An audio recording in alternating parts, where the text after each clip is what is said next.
The Ender Dragon pet has always been known as the best combat pet in Skyblock. This is due to the legendary version's superior perk, which increases all stats by 10%. Since it increases both strength and crit damage, it basically gives a flat damage boost of 25% everywhere you go. When paired with the AOTD or while on the End Island, this damage boost increases even more. An Ender Dragon pet used to cost over 650 million coins for a non-tier boosted legendary. However, that same pet will go for less than half that price now. Of course, Ender Dragon prices will continue to fall after the update as more and more people get them and the demand decreases. On October 19th of 2020, the admin doctor released a forum post announcing that they had fixed Magic Find in Pet Luck. In the post, he explains that having Magic Find would grant negative pet luck, which made the dragon pet way rarer than it had to be.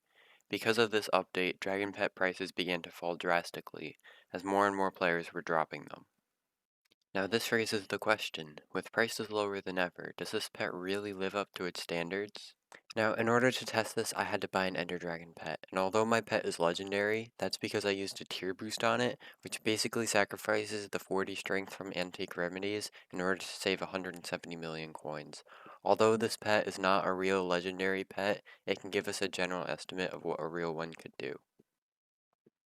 Doing a quick damage test with no pet equipped, I do 191,302 damage, and when I equip the pet, that goes up to 267,332 damage, which is about a 25% increase as I mentioned before. Now this is just a guess, since I haven't actually tested all of the damage pets, but based on the stats alone, the Ender Dragon pet is better than every other pet for damage, except for 4 very situational pets. These are the Wither pet, the Sheep pet, the Skeleton pet, and the Golem pet. The Wither pet gives a 50% damage boost to Withers, meaning that it can easily outdamage the Ender Dragon while fighting Necron, even without the Death's Touch ability. However, it is limited to the Floor 7 boss fight. The Sheep pet gives more ability damage and intelligence than the Ender Dragon while in dungeons, and the same 10% health bonus in the form of a shield. The Skeleton pet gives a 60% damage boost for archers while in dungeons, which is over twice what the Ender Dragon gives.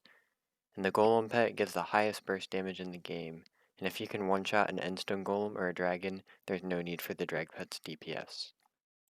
For dungeons in particular, surviving can be very difficult, and many players are using either the Whale or the Yeti pet to boost their EHP. When doing a stat check of my baby Yeti and my Ender Dragon, I get 803,525 EHP with my baby Yeti, and with my Ender Dragon equipped, I get 456,511 EHP.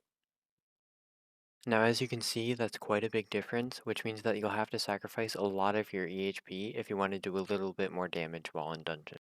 Since the Ender Dragon pet is not the best for dungeons, being beaten both in damage and EHP, there is hardly any use for it in the meta. The Golem pet is better for end bosses, and dungeon-specific pets do better in dungeons. For people who are thinking of buying one, I personally think this is the best time to buy it, since prices are super low and not many people want it due to its lack of use. It is still the best pet for DPS outside of dungeons, and is still useful while in dungeons. I also got first place on a random golem I found while recording this video. But in my opinion, this pet is not worth the 91 million coins I paid for it, and I would much rather use other pets that are cheaper and more efficient.